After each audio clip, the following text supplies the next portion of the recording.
This is Muhammad Safiullah, and in this video we will discuss about how to remove extra spaces between words in MS Access, MS Office, MS Excel, right?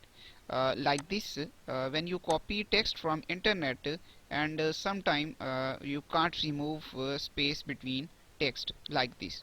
When I remove the space between what and is, the space can't remove, and when I press the space button, then you can see a lot of space is here between these two words. So in this video we will discuss how to fix, how to remove that problem in Word. So you can go to file menu and then press option button, and a drop down is show here. You can go to advanced option, and in advanced you can see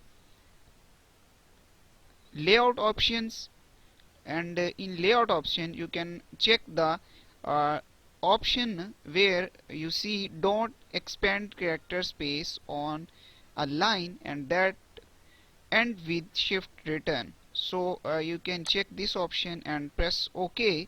You can see the problem is solved. Okay, thank you so much. Allah Hafiz.